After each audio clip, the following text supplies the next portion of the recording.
Great, thank you, Chandi, and welcome to everyone to this webinar, whether it's early in the morning for you or later in the day or evening. We're glad to have you.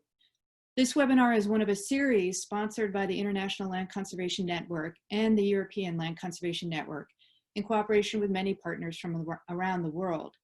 And since kicking off on Earth Day in April, I think there have been 5 webinars that have engaged a wide audience from around the world, and the webinars will be continuing in the coming weeks as well. Today, we have an exceptional panel to discuss legal tools for private land conservation in the European Union. And it is my pleasure to introduce Tilman Disselhoff, who is the moderator for today's session. Tilman is the project coordinator for the ELCN Life Project and a member of the steering committee of the ILCN and a board member of Eurosite. He has been integral to the creation and growth of both ILCN and ELCN and has a wealth of knowledge about private land conservation from around the world, but especially in the US and the EU. So Tilman, I'm going to turn this over to you to further introduce our topic and our panelists. All right. Thank you, Laura. Hello, everyone, and welcome to the second webinar that focuses on Europe. As you know, we had a webinar on life funding for private land conservation about 3 weeks ago, and you can find a recording of that on the websites of the ILCN and the ELCN. And this is the second time we focus on Europe today. But I believe that the topics we will be covering today are actually applicable to other continents as well. So I very much welcome our participants today, the listeners from all around the world, because the idea of this webinar series is really to learn from one another, to learn what is happening elsewhere in the world in our common attempt to advance private land conservation in our respective home countries. So today we're dedicating a webinar to this somewhat diffuse term, private land conservation again. And I want to kick off this session by asking the question, what do we actually mean by that? I think we will have time to discuss what private land conservation can mean in a European context in the Q&A session later. But let me just give you my definition of private land conservation. So I think it's really very broadly defined. It encompasses all kinds of voluntary conservation initiatives that take place on private property or that are implemented with the involvement of private landowners or civic society in more general terms. So in a sense, it's complementary to regulatory approaches and to legal obligations, and it's really going beyond what is legally required. So it can be many things, private land conservation, and it's really up to the creativity, actually, of the conservationists and the landowners, who very often happen to be the same person, to find solutions that are tailored to the needs and to the interests of all the parties involved. The concept is not new at all, but it has gained more attention in some parts of the world in the past than in others. And it's my subjective feeling, so to speak. It's just gaining traction right now in Europe and in many European member states. So we have been lucky. We as a group of conservation NGOs that the European Commission decided to co-finance a live preparatory project dealing with private land conservation. Live ELCN. It has been running since 2017, and it was just extended due to the COVID pandemic for another year, so it will run into 2021. And it's one of the 2 live preparatory projects with the aim to advance private land conservation in the EU. You will hear about the second project, which is run by our friends at the European Landowners Organization in a minute. But I would just like to take the opportunity to just very briefly explain what we have tried to do in the Live ELCN project. So basically what we did was we collected a sample of promising private land conservation tools, and we tested those within their given geographic setting, which was basically where our partner organization is operational.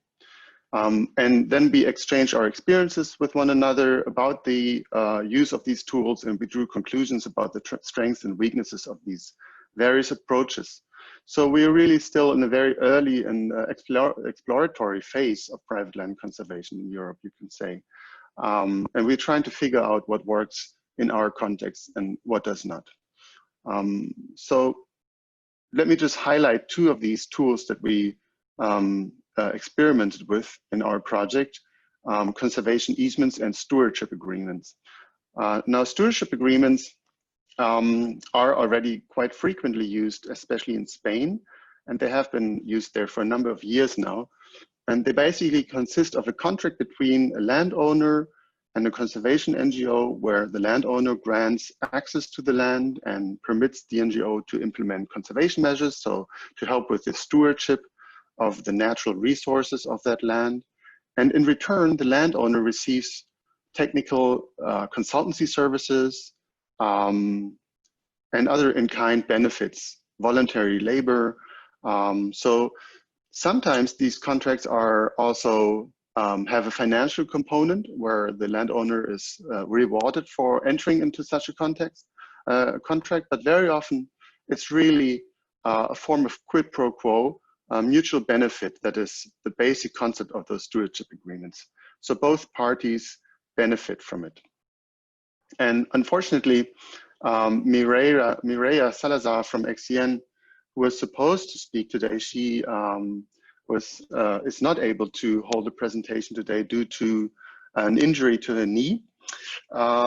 So we'll make sure to arrange for her presentation at another time in one of our webinars that are coming up. So we'll have to leave it at that for stewardship agreements for the moment, unfortunately.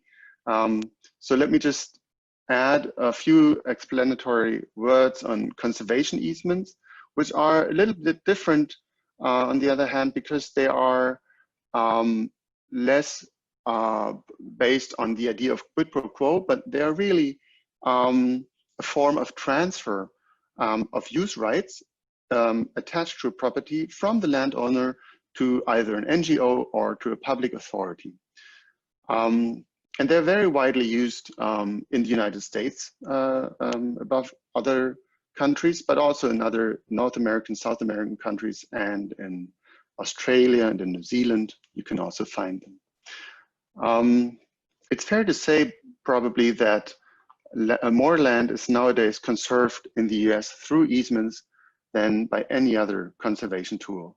So that just gives you an idea of the potential that this tool has. We did 2 studies within the framework of our project on the use of conservation easements in the European Union. The first one you can see here on the slide as a report that you can download on our website, and it looked at the legal basis of conservation easements in European EU member states. So we looked at the civil codes and looked and basically assessed whether the language in the national laws was already allowing to use easements, which are entries in the titles of a property, for conservation purposes. And the result was, yes, you can already use existing legislation in almost every EU member state for conservation purposes. So legally speaking, there's no hurdle to the use of conservation easements in the EU. However, we did a second report, and it's a second study, and the report will come out shortly for that one, where we looked at the actual use of easements for conservation purposes. And there the picture is somewhat different.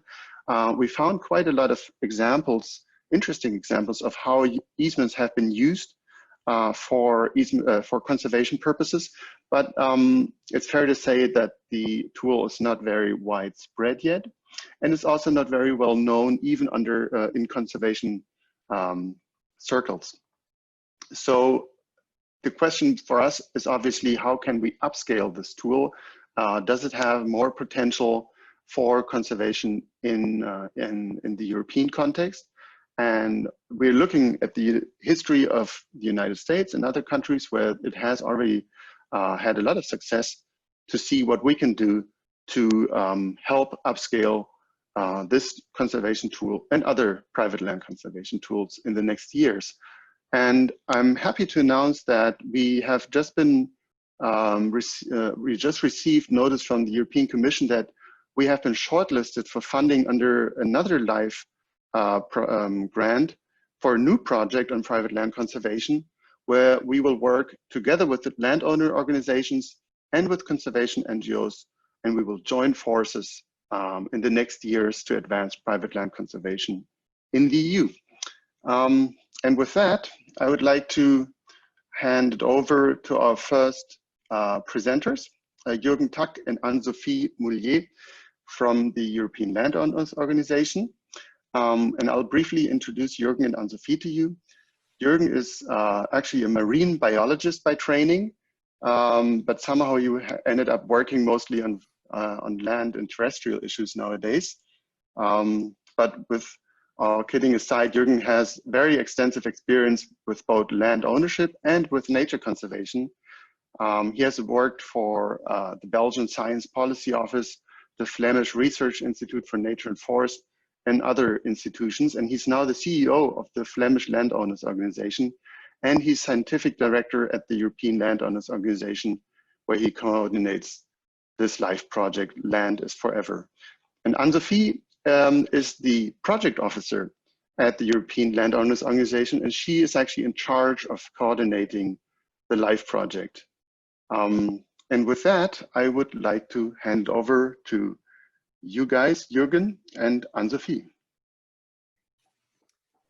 Thank you very much, Tilman. And indeed, I'm coming from a marine environment, but now working for a European landowners organization. But I would like to say it's like all living creatures. We are coming out of sea, we're moving towards the land. That is evolution. I would like to share today a number of views on supporting individual private landowners in private land conservation. I will do that together with my colleague Anne-Sophie Moulier, who is, let's say, a teammate in this project, as most of the things we are doing closely together. Okay, the next slide shows us a little bit the current situation. And let's say a couple of years ago, the EU set a clear goal to reach by 2020, and that was to halt the biodiversity loss. Well, we will probably not reach that goal, but even then the target remains an important one to focus on. Now within Europe, we have a very important tool for that, and that is Natura 2000, the network of nature reserves, of protected areas within Europe, which is formed by two important directives, the Habitat Directive and the Bird Directive. Now within Natura 2000, we see that more than 60% of the total area of the network is in reality privately owned land. Privately owned can mean that those are individual private landowners, that it are companies, NGOs, especially NGOs active within nature conservation.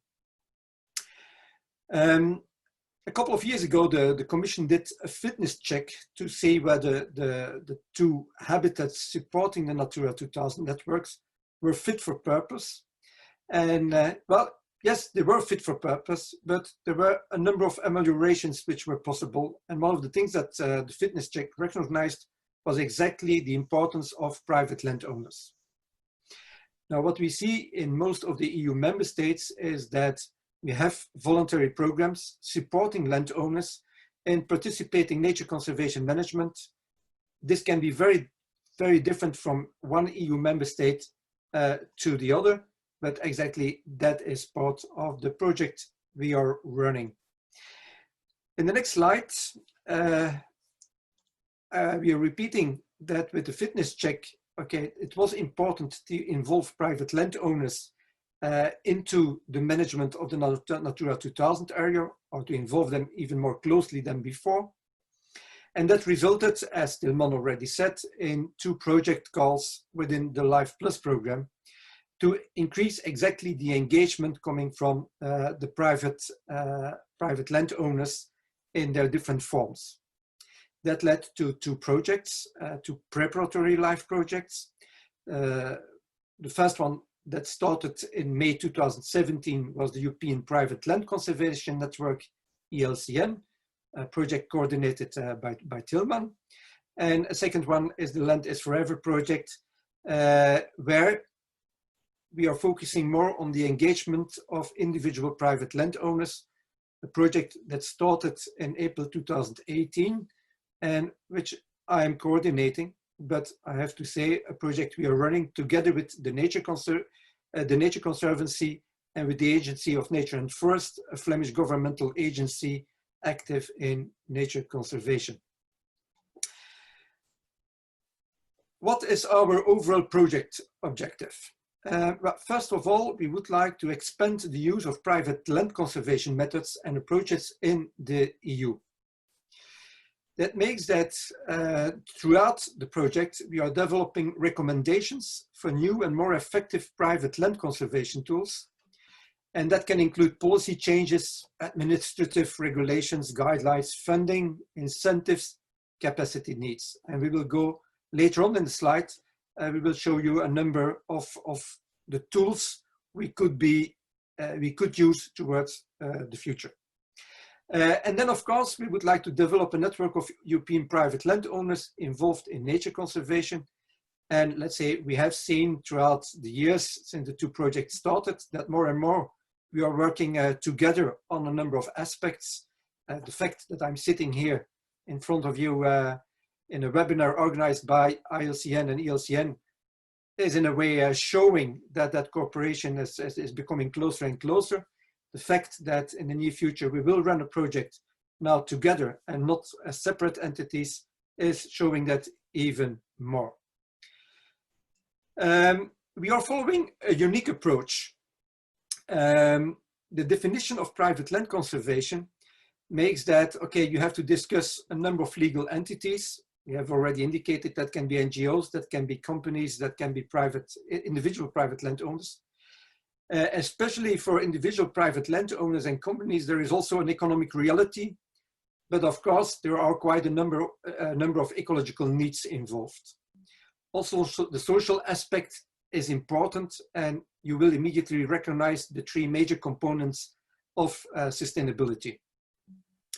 We are systematically going for an additional and complementary approach in which we see that for individual private landowners, a voluntary and cooperative engagement is extremely important. My colleague Anne-Sophie will now guide you a little bit through the project process we are following. Thank you, Jürgen. So I will start with introducing you to the main actions we have been doing before presenting you some outcomes and our recommendations and proposed tools. So we started this project, just like the ELCN, with listing current conservation incentives and tools available in Europe, but also in the US, because we're working together with the Nature Conservancy in the US.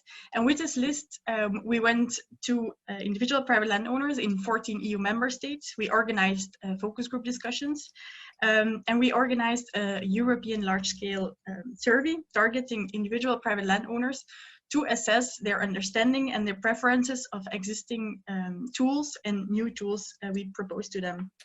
Next slide, please. Then on the other hand, we are also focusing on coming up with some good examples of private conservation management structures that already exist or that we are supporting to set up. At this moment, we are following 7 cases, but this number is likely to raise during the coming project months. So for these 7 cases that we selected, these are all different structures where landowners are taking care of nature conservation in a durable way. So this is or individually or where they're grouped together. And for each case, we are now assessing a SWOT analysis and a PESTEL analysis with two aims. We want to fully understand them, to learn from this in the field. And secondly, we also want to promote them as good examples to be implemented elsewhere in the country or elsewhere in Europe. So it's very important first that we fully understand these structures and the external influences that they have. Next slide, please. I will talk you through some general challenges and opportunities that came up out of the involvement of landowners themselves during the discussions that we had and during the survey. Starting with the challenges, they can be distributed under flexibility and trust and consistency.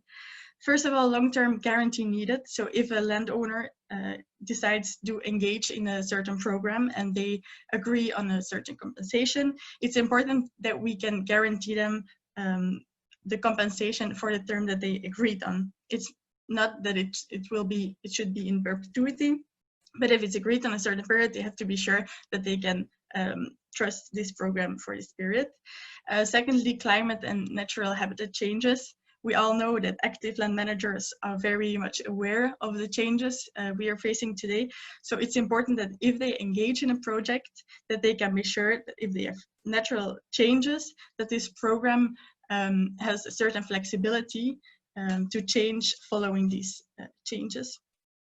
And then the third one is maybe more an opportunity than a challenge, but the two-way knowledge exchange and trust is very important.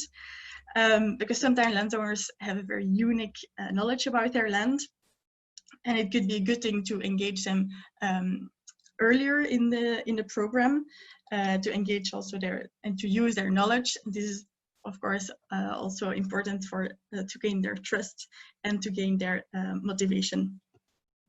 Next slide, please. But luckily, there are also a lot of opportunities for new tools to engage private landowners. First one is science-based agreement. So it's very important if we come up with new tools that we can show the landowners science-based results, or that we can show them specific examples, specific case studies. So it's important that we are ready with a set of case studies that we can show them. Another thing that often that was mentioned very often is that if we define a certain goal in a program, they are much more willing to participate, more than the program is saying which methodology they have to follow. And then the other two are actually the basis of this LIFE project and the ELCN project, respecting the variety of private landowners. So our idea is to come up with a set of tools and incentives to cover most of the variety, so that for each landowner at least there is one tool that they can use or that is of their interest. And of course we're focusing on voluntary tools. I will give the word now to Jürgen. He will give you some results of the survey that we have been doing.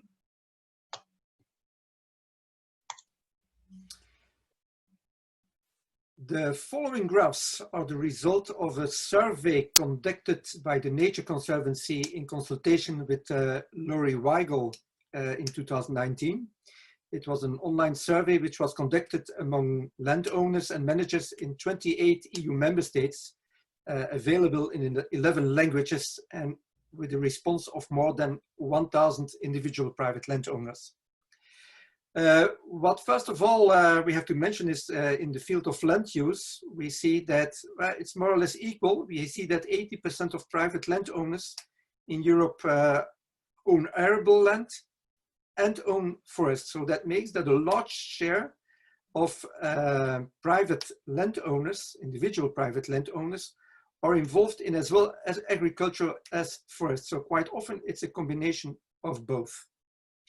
What is very promising is that we see that in the last decades, there is an enormous increase of private landowners who are also involved in nature conservation.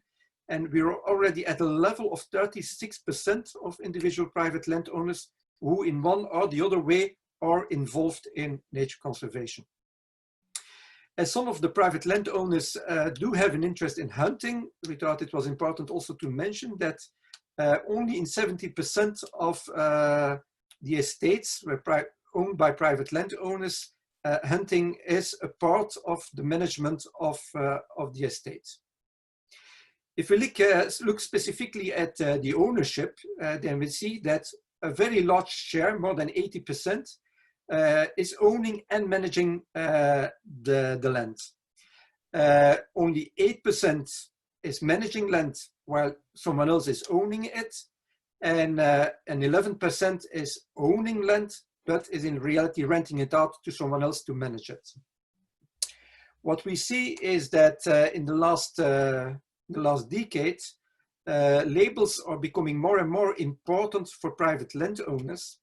That is partly the case because it gives them a feeling of, let's say, being valued for the efforts they do towards nature conservation.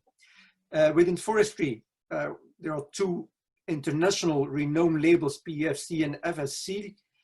We see that 34% of the private landowners do have a label for their forests. For those landowners which are involved in nature conservation, within Europe, the most important label for individual private landowners is the wildlife estates label. And there we see that in the meantime, 11% of the individual private landowners is now making use or is labeled by the Wildlife Estates Scientific Committee. In the next slide, we go a little bit deeper into the size of the land. And then we see that if we go from 1 hectare and we go up to estates of more than 1,000 and even well above 1,000 hectare, then we see that, let's say, a large majority is having private land above 50 hectares. We see with 25, 23, and 27% respectively, the percentual number of private landowners owning more than 50, more than 250, and more than 1,000 hectares of land. The smaller plots, 1 to 10 hectares and 11 to 50 hectares, is only representing respectively 9 and 16%. What we also see on this graph is the family property, and we see that for individual private landowners, quite often it is family property, which is already for quite a number of generations within the family. And we see here the difference. Of course, you have a lot of people, just above 20%, who have the land for the first generation, but you see that even 17% is having the land already for more than 9 generations in the property, in the hands of the family. That makes that, let's say, quite often landowners do take with them a very long history.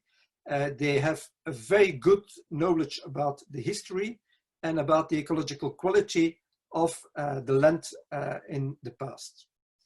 On the next slide,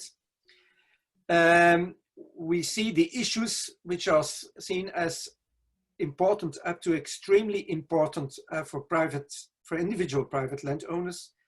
And we see that climate change, fragmentation, regulation, high taxation, invasive species, loss of wildlife, lack of information, not enough income, no public recognition, and an expectation or the fear of an expectation for public access are all issues of direct importance for individual private landowners. The highest percentage we see over here is no public recognition, which gives an indication that getting public recognition for the efforts done by individual private landowners is extremely important. And then we see that, let's say, climate change is certainly the most important fear they have in the field of the environment.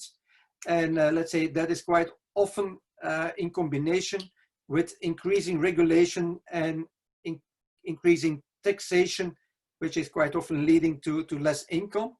While for many of the individual private landowners, it is important to combine economic with ecologic aspects, because they want, even if they invest in the ecological value of the land, they want to keep it sustainable in the long term, also towards the following generations. What we do see in the last years is that there is an increasing amount of female landowners, female land managers.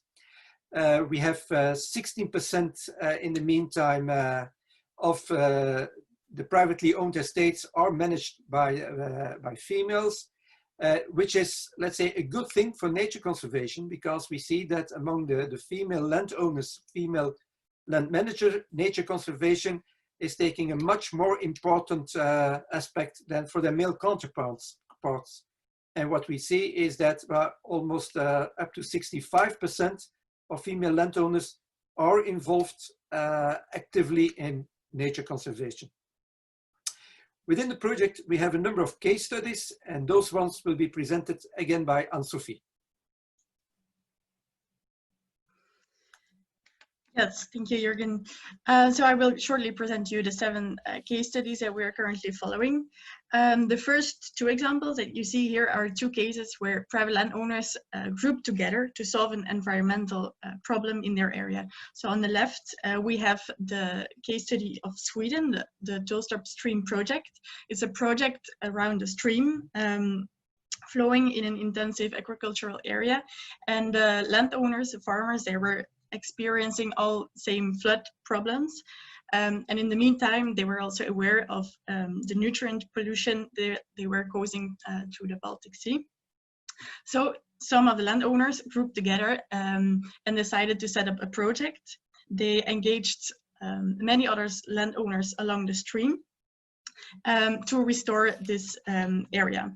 And this is a very good example because it gives a win-win situation both for the farmers as well as for nature conservation, because doing so, they could solve their flood problems not on a farm scale, but on a larger scale altogether.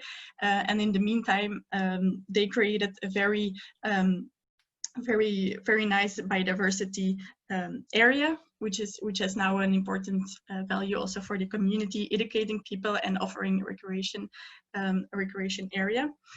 On the right, we have a quite similar case study in France.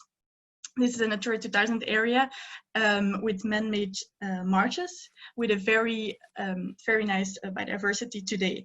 But if there is no hydraulic management, this area would flood and they would lose the current biodiversity. So here also 70 landowners grouped together, started an association, and together now they are protecting this area. They are implementing hydraulic management to keep the biodiversity, and in the meantime offering recreation and agricultural services to make it durable. On the next slide, we have 2 examples of family-owned estates. So the first one in Spain, it's an estate with a very successful conservation management, and to make this way of management possible on a long term and economically sustainable, the family started combining these conservation efforts with agriculture and tourism. For example, they started their own brands to make for their own farm products. Then on the right, we have the Hoge Veluwe in the Netherlands, the biggest European lowland nature reserve, which was managed by a family, and they funded an independent foundation to make sure that this nature reserve would be managed in the long term. So today the park is private owned and almost entirely dependent of paying visitors for their conservation management. Then we have also 3 case studies in Belgium. And for these case studies, our project has a more active role. We are more supporting the setup and the follow-up of these 3 cases. For example, we have a NATO airfield that came for sale, and there were many interested buyers. And with this project, we were able to bring interested buyers together, including private landowners living around, a major conservation organization, as well as a water company who is pumping water from this area. And under the direction of this LIFE project, we were able to come up to a first cooperation agreement that has been signed, and the partners are now jointly setting up a new NGO with the objective of buying this land together and managing it together in the future. And then another example we have in Belgium is the purchase of land for private nature reserve, and that's in the new Flemish nature legislation. The government offers now a new subsidy to purchase land if it's for nature reserve purposes. So in this case study, we will follow up how this goes, the purchase, and it's going to be a good exercise if this is successful to also propose this kind of subsidies to other EU member states. Next slide, please. So these were some examples of innovative structures set up by private landowners, but we also would like to introduce you to a selection of tools and incentives we believe that could be successful to support individual private landowners in their nature conservation. So as we said already, it's very important that we can cover the variety of landowners by coming up with a variety, a menu, a set of different tools. The first ones here are already introduced by Tillman: conservation easements, land stewardship. We also have the private reserves designation, as well as conservation contracts with landowners. Example here are the agro-environmental schemes. Then we also have safe harbor agreements. For the safe harbor agreement, there are different definitions, but the most preferred one is that this agreement would protect the landowner after successfully fulfilling a conservation program. On the next slide, we also have the strategic partnerships between companies and private landowners, for which we think that a clear framework is necessary, nationally or European. Same for land exchange for conservation. At this moment, this was not a very popular tool, but we also believe here, if there is a good, trustworthy framework, that this can also work. And then funding land acquisition for conservation purposes. A good example here is a new Flemish nature legislation, which we are currently testing as a case study in this project. But then, of course, land conservation practices must be durable on a longer term, as we have been saying already. So it's important also to think about possible compensation mechanisms for the private landowners. Here again, it's extremely important to take into account the different situations of the private landowners, but also of the EU member states, that we can come up with a set of mechanisms and which will be mostly financial for individual private landowners to make it durable on the long term. Next slide, please.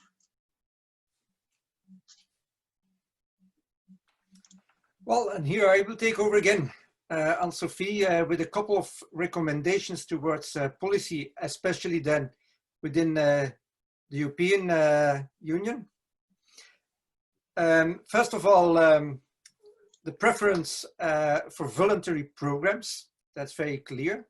A second recommendation, which we see on the next slide, is the certification of products and management. That is becoming extremely important, as it's a way of getting public recognition by individual private landowners. And the third policy recommendation is about the annual payment which they prefer, and that, let's say, is a very good and a magic fit with the concept of ecosystem services. So we see that private landowners are showing an increased interest in being paid on a product basis, being carbon credits, payments for ecosystem services, and so on.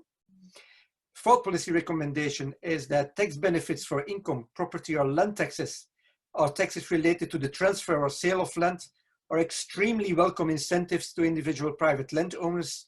That's not only the case in Europe, that's the case, I think, worldwide. The fifth recommendation is showing that most landowners are prepared to conserve a part of their land as wildlife habitat or as a natural area. And the sixth one is, let's say, yeah, a very sensitive issue for private landowners, which we see on the next slide. And that is the public access, which remains for many individual private landowners a tricky issue, as they like to have their privacy within the land their own. So that's very short the outcome of this project. I certainly would like to thank the people of the European Commission, especially of the LIFE program, as with their support we have been able to do a lot of work. We will be able to do a lot of more work, and let's say we will certainly be able to work much closer together in the future with the ELCN. Thank you. Thank you, Anne-Sophie and Jürgen, for this very interesting presentation. Looking at the time, I'll jump right ahead and introduce Bettina Matzdorf to you. Bettina is the head of the working group Governance of Ecosystem Services at the Leibniz Center for Agricultural Landscape Research in Müncheberg, which is just outside Berlin. So she's sitting actually not so far away from where I am as compared to our other panelists and our co-moderator Laura in Boston. So Bettina holds a professorship for ecosystem services, economic and planning aspects at the Leibniz University of Hanover. She has a long-term expertise in interdisciplinary environmental research, where she has led numerous international and national research projects, and she's currently coordinating a Horizon 2020 project called Contracts 2.0, and she's also one of the national contact focal points on the newly established results-based agricultural payment scheme network, which deals exactly with what Anne-Sophie and Jürgen have been discussing, how to compensate private landowners for conservation measures on their land. So with that, I'll hand it over to you, Bettina.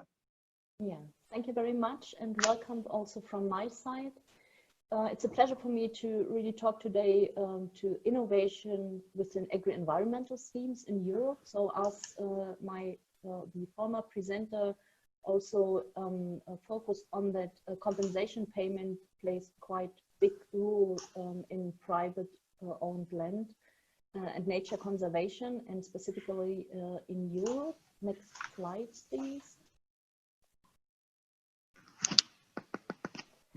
Bettina, I'm sorry to interrupt you. Could you hold up your mic just in case?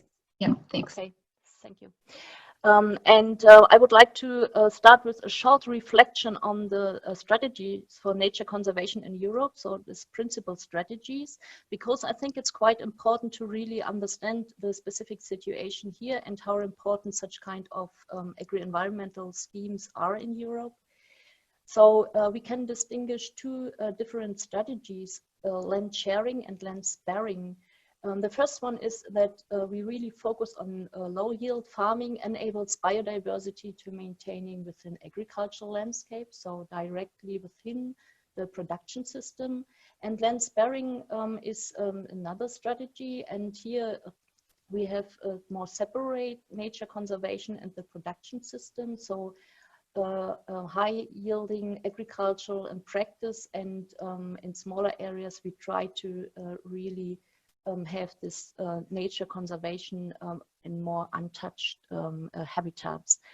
I would say for Europe, of course, we need this clear untouched habitats, but more important, because we have the so-called cultural landscape, is really that we try to integrate nature conservation within the production system, so this land sharing system.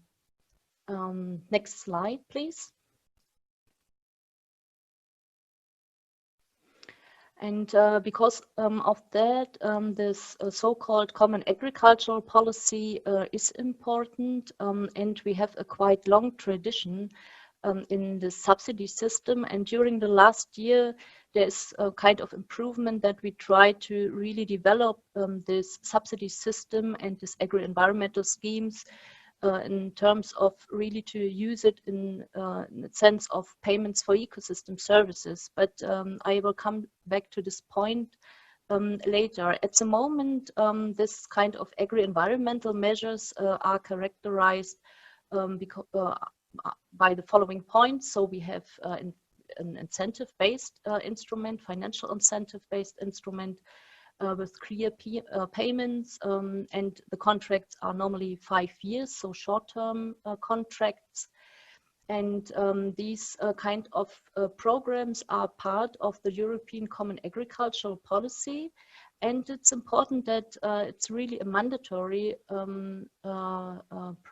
these are really mandatory programs for all EU member states. So you can find this kind of program in each of the member states.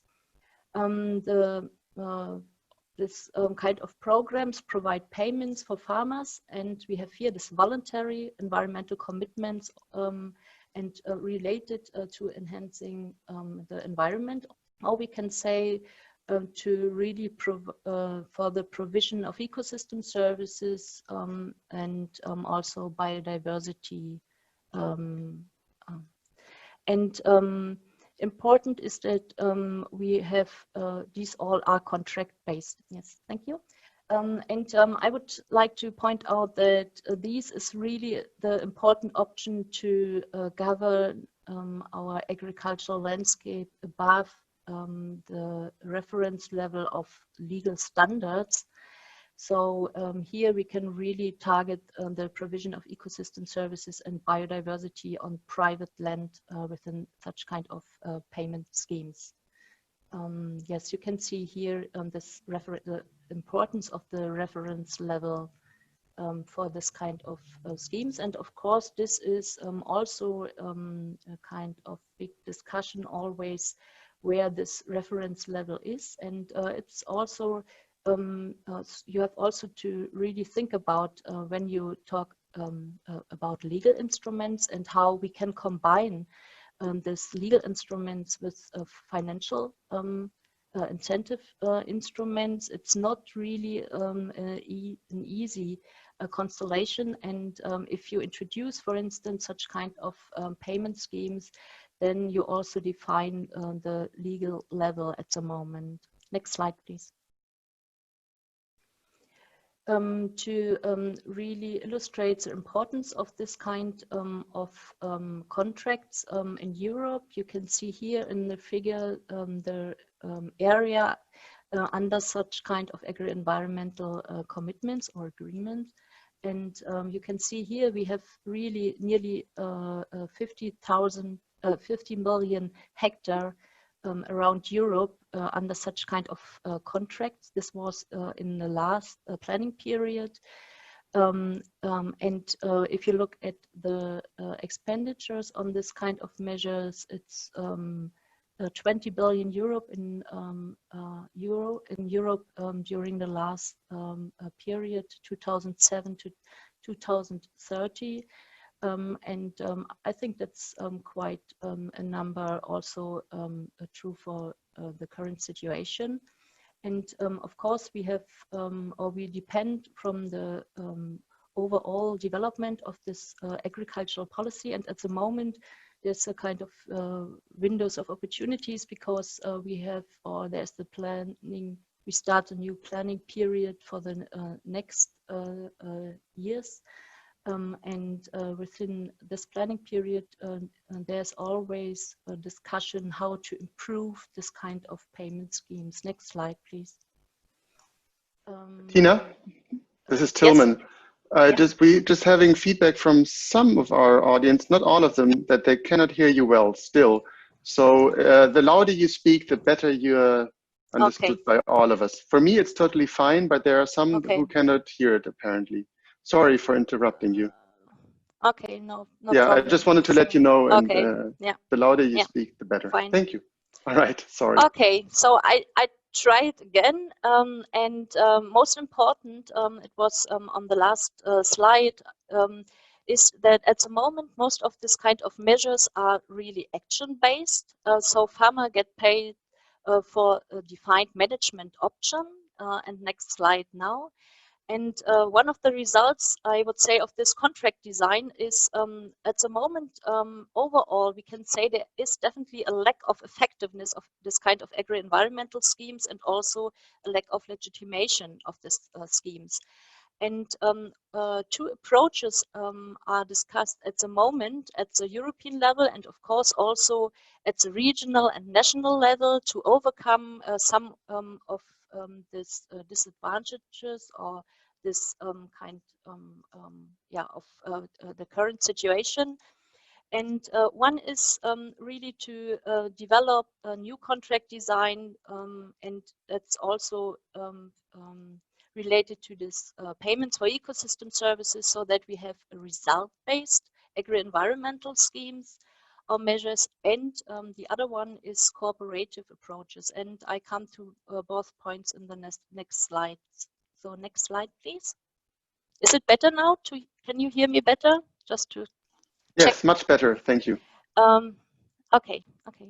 So, and dealing with these issues, or I would say one indicator that also the Commission thinks that's really important at the moment to improve this agri-environmental schemes, but also to combine these with label-based approaches, for instance, or Lentino-based approaches, is that at the moment there are three bigger EU projects, research and innovation projects with over 15 million euro, where we develop together in three projects new contract designs specifically for result-based payment schemes, but also for cooperative payment schemes or collective contracts.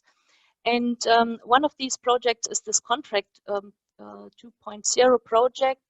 And as you can see here, we develop around Europe in innovation labs together with researchers and practitioners new contract designs, and do research, of course, how to really design this kind of contracts in a new way. And as I mentioned before, how can we combine also these different approaches? So we hope we can give a fruitful input, helpful input for further policy development.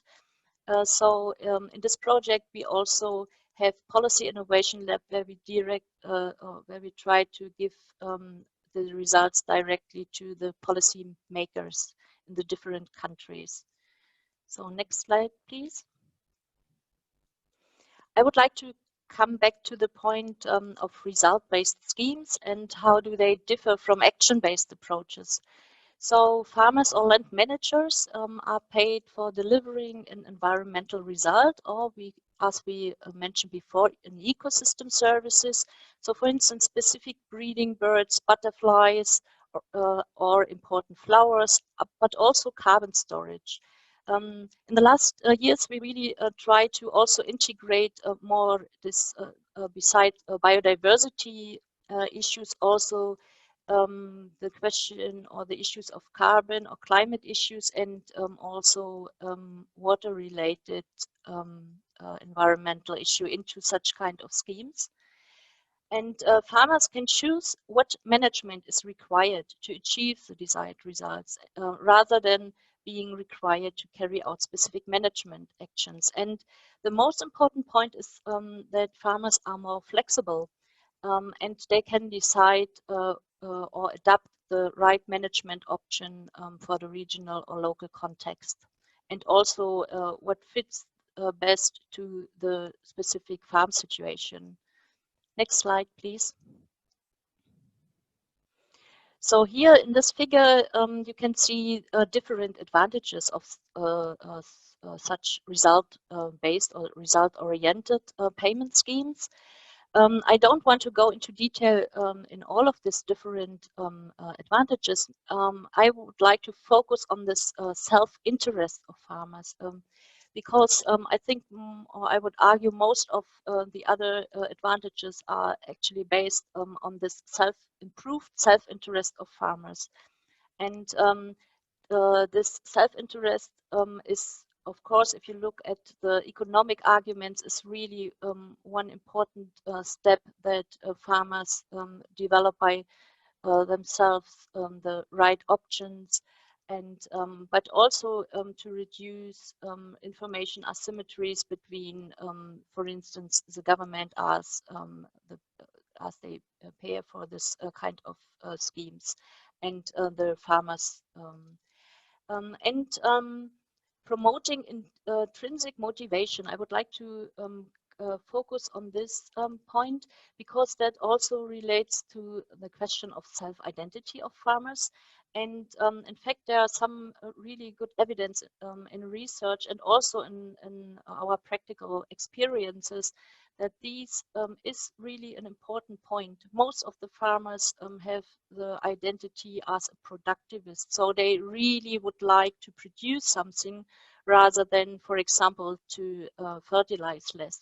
So with this new approach, when we define a clear objective, a clear result, define clear ecosystem services, they can be defined as producer of such kind of public goods, and this is really an important step. And this also, I would say, is linked to the comment from the former presenters. So it's important also for farmers in this situation that the public really recognize the provision coming from this private landowners. So also in this sense, it could be quite important to really try to implement more of these result-based schemes. Next slide, please. Of course, there are different challenges. I picked up some of them.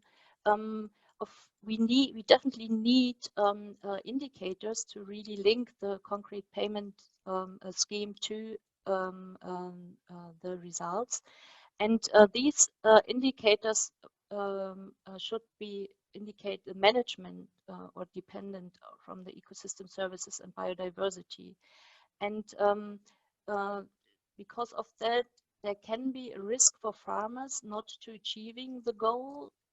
For instance, such kind of indicators depends also on other influencing factors such as weather, predators, and so on. But normally, if you really talk to farmers, I think they have the same risk also in the agricultural production systems. So I think we have to really discuss this point and try to avoid such kind of risk. But it's also a quite normal situation for agricultural producer. Next slide, please. I would like to come now to an important point, and where we can see how important it is also to combine different, I would say, design features of this contract. At the moment, if you look at these schemes, most of them really give a contract to a single farmer and quite often for a single field. But if you look at our environmental issues, we mostly need solutions at the landscape level. So in this sense, there is, I would say, an institutional lack at the moment in the design of such agri-environmental schemes.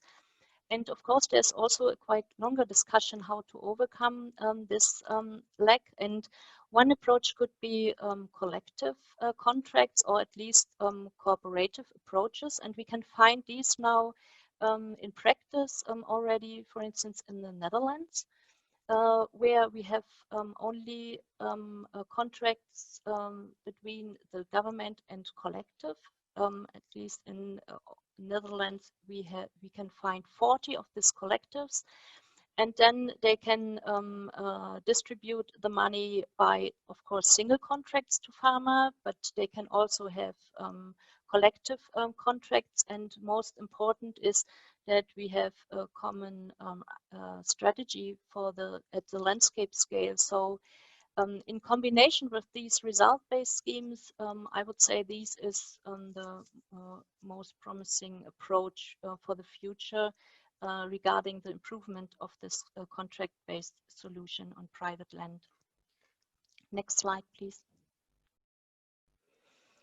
Then, of course, we have this kind of indicators should be easily measurable.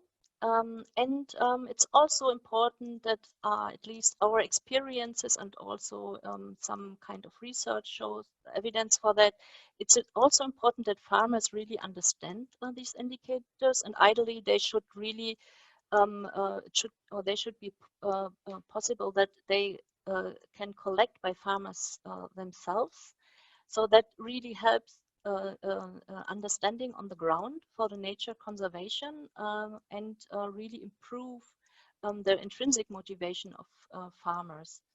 But it is also important that these indicators are accepted by farmers and the public administration. And because we have to have in mind that these kind of agri-environmental schemes are really governmental schemes, and it is quite it is quite important that it's an integrated part in the whole and quite complex common agricultural subsidy systems. I have here a statement of one of the stakeholders of a pilot project in Ireland. So they told us result-based schemes are the best awareness raising and advisory program of the last years. And I think that's a really good point and really illustrate the chance we could use with such kind of schemes. Next slide, please. I put here some example. These are older ones starting before 2014, but it's a quite nice collection. If you look, you can find such mostly pilots nearly all around Europe. But specifically, the first example really focus on this biodiversity issue. So specific plant flowering meadows scheme, for instance. And also the focus was actually on grassland. But if you look at the new example around Europe, next slide, please. And I give you two examples.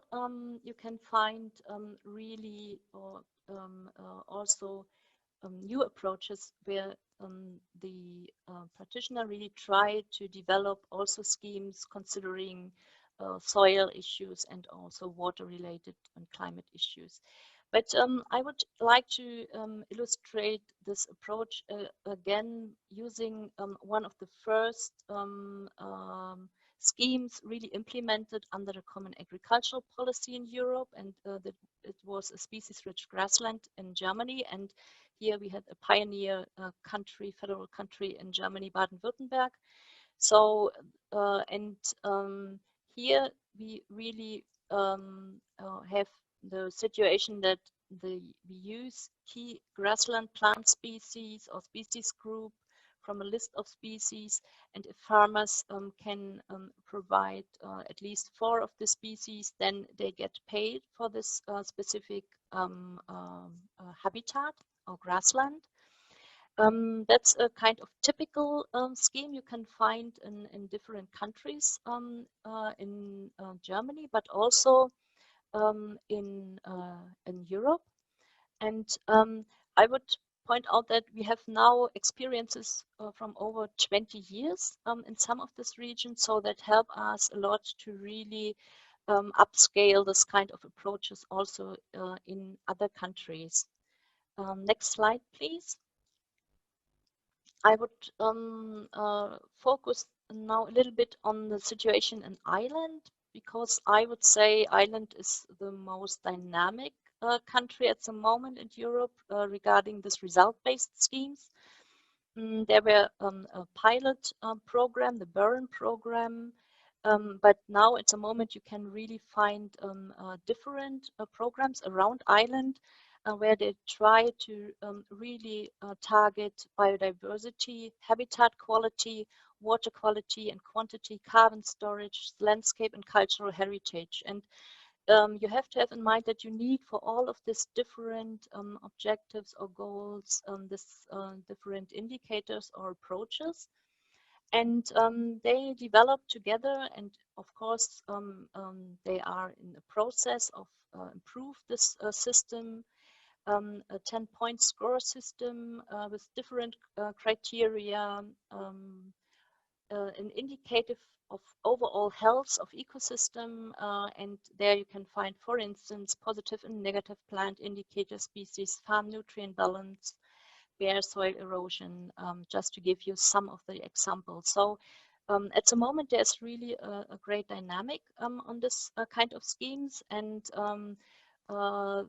colleagues from Austria and Sweden, they really take the initiative to implement a network so that at the European level, so that we have now a kind of platform where we have the opportunity to exchange experiences and that, and also integrate farmers in the discussion and things like that. So I think such kind of networks are very helpful and useful. Next slide, please. Here, I just wanted to give you a short overview, or give you an idea how this, here we have the example from Ireland, how this indicators or what kind of indicators they use, and what that you have really to think about the different scores. And so in Ireland they develop such kind of scorecards, so farmers have really to fill in and give the results of the concrete fields, and after these they get the payment depending on the scores, of course. Next slide, please.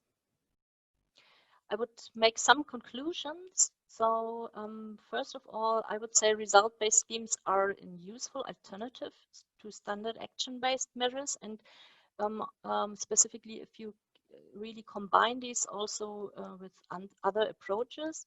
I didn't have time to really think about or discuss the link to label-based approaches, but actually, of course, if we have this kind of results, we can also use these to really design label-based approaches, or to try to use it for within the value chain. We need more practical experiences, even if we have these good examples. I think at the moment we really try to implement more of this pioneers, and also really exchange those experiences. Result-oriented schemes are not the only solution for all agri-environmental schemes. That should be clear. I think one step forward could be that we can often combine result on action based remuneration, and this could be a good alternative. And one interesting question, of course there are more at the moment, is how to really combine this result-based and cooperative approaches to better address the landscape scale. Thank you.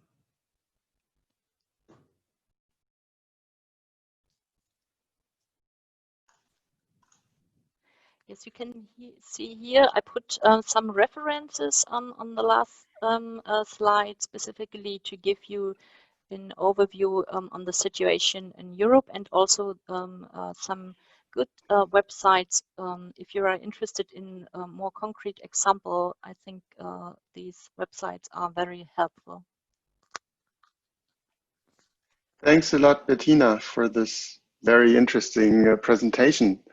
I think it's time now for a Q&A session with our audience. So if we can reactivate all the videos of the presenters, then you can see us all together. And Laura will kick off the Q&A session. Great. And those were great presentations. Thanks to everybody. We do have some good questions, starting with somebody who actually asked a question anonymously and says, can you provide an opinion? And this is, I think, really to begin with, to Jürgen and Sophie.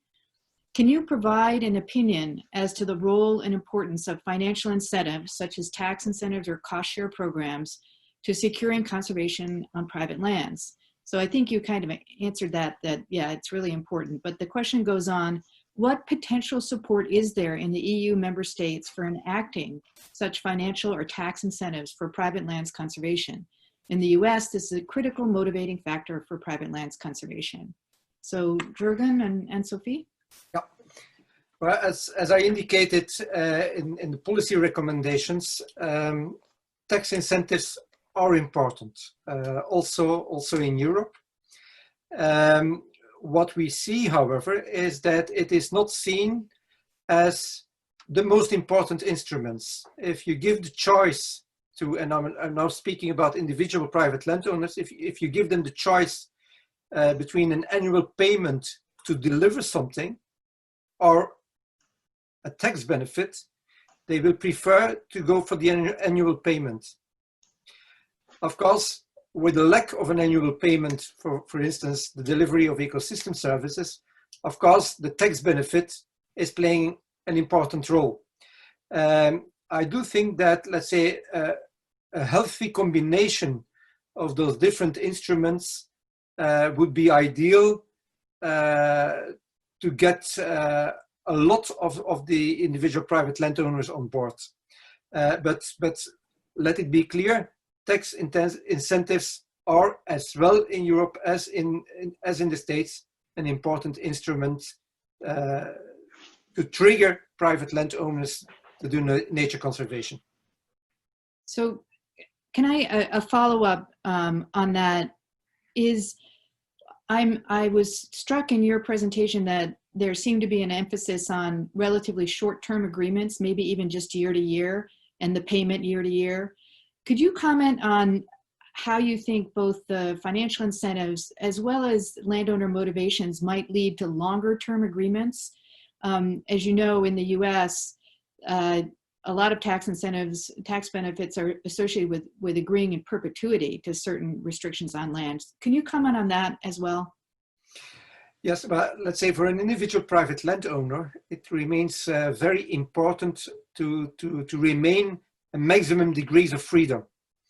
If you're able to make a certain decision today, and depending on economical factors in the future, you can change that. That gives a certain stability to the decision process of the individual private landowner. I have indicated in one of the slides that we have quite a number of landowners who have the land in their family for many generations.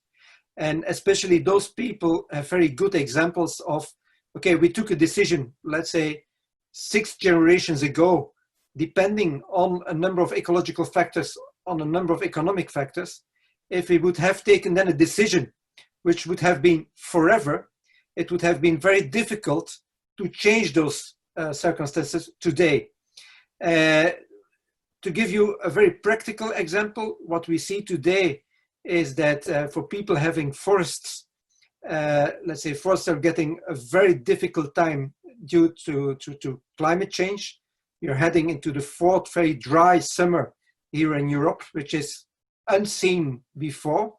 Okay, that makes that we see that a lot of trees are dying, traditional trees, and so a lot of those foresters are asking, well, is this not a time to start thinking about including non-invasive alien species to make sure that we have a good and healthy forest also within 100 and 150 years. Of course, if you make an agreement which is for eternity and you would not be able to change that anymore, that would give them a problem. So it's, let's say, the long-term thinking which is making them afraid to sign that kind of contracts.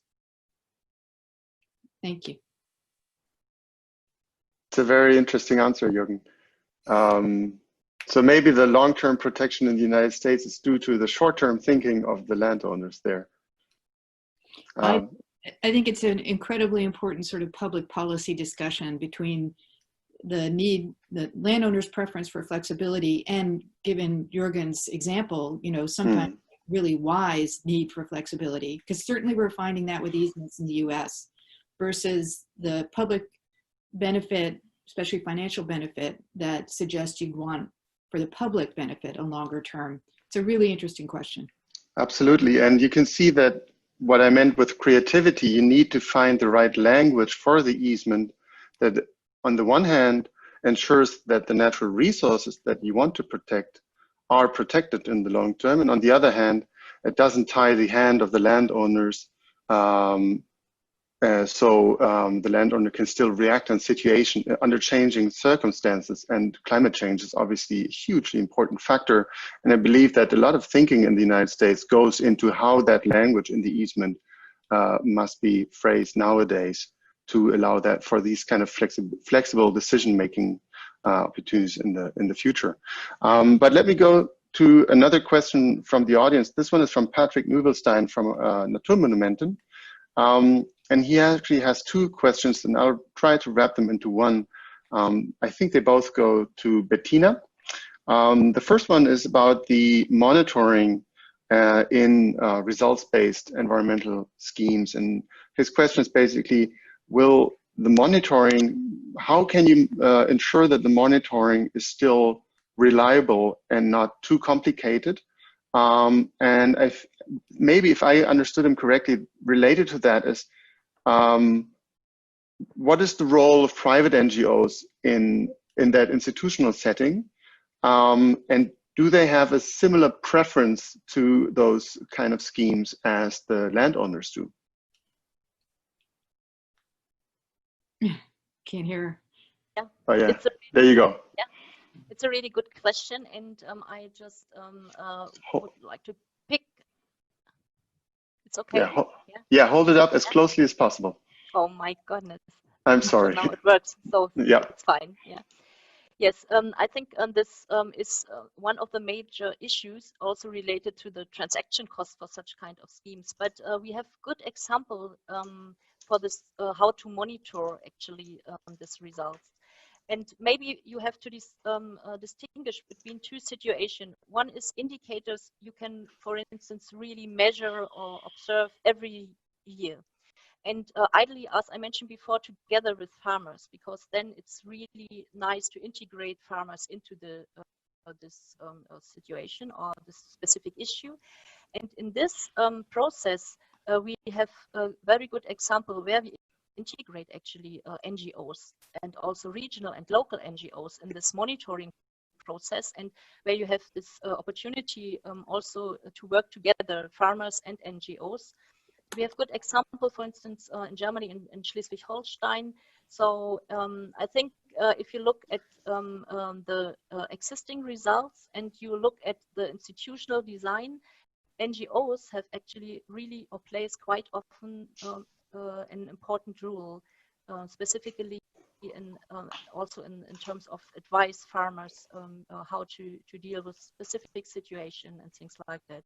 But of course, to find the right indicators is an important point, and for the situation for the issues water related or even carbon storage, you need mostly also modeling approaches to go forward, because for instance non-point solution pollution and things like that, we cannot really measure directly the impact in the groundwater and things like that.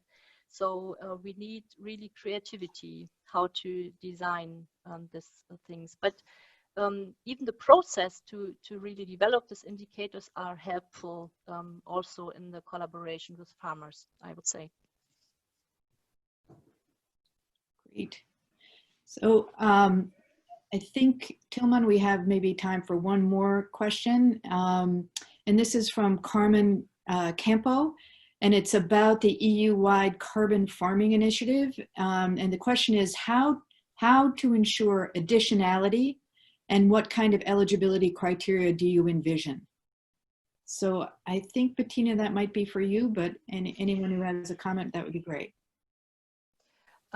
Yes, I mean, even during the last program period for this agri-environmental schemes, they now call it agri-environmental and climate schemes or measures. So we definitely have this climate issue prominent in this, also in this kind of schemes.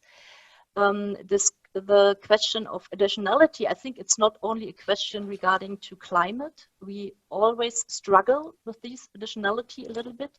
And in some cases, I would say it's also not so easy really to say we definitely need an additionality in comparison to a situation without the schemes, because then we have this discussion how to really avoid fairness regarding proactive nature conservation activities. So I would say we definitely have to look at the specific example and make it transparent and try to define the reference level. And this is actually important in terms of really defined additionality within the schemes. I don't know if this is the answer, but yeah, that's what I would mention regarding this question. Jürgen or Anne-Sophie, do you have anything to add there? Well, I think I have mentioned before that let's say in general the payment for ecosystems, but also for carbon storage and so on, is triggering an increasing number of private landowners. So there is certainly an interest in the broader field of landowners to participate in this kind of initiatives. I think it's important towards the future that we can work on a good scheme in which all of the participants do value and do see the positive elements of it. Did we just lose Laura? I think so, yes. Yeah, well, I think we also lost Bettina. Well, then it's time to wrap up, I would say. Tillman, this is Jim Levitt jumping in. Since we've lost Laura, let me step in her spot just for a second. Sure. And thank all of the panelists for an excellent set of presentations today. I'm going to start my video here. For an excellent set of presentations today, and congratulate you all for pulling the ELCN and the European Landowners Organization and universities together to work on this very important future for Europe. It has become apparent to many of us in the United States how Europe is a global leader now in conservation and sustainability, and we very much appreciate hearing from you and hearing about all of your efforts. So with that, Tillman, do you have anything else, or should we adjourn the meeting right now? I do not. I welcome Laura back, and I thank all the panelists for their time. Thank you very much for this. I'll conclude with saying we have a lot of momentum going on with the new EU biodiversity strategy of the European Commission, and we should make sure that we do our part to help the public authorities to implement this strategy. There are very ambitious targets in that strategy, defined quantitative and qualitative targets, and private land conservation surely has a role to play in the years coming up. So thank you to all of you, and I'm looking forward to the next webinar of this series. Thank you.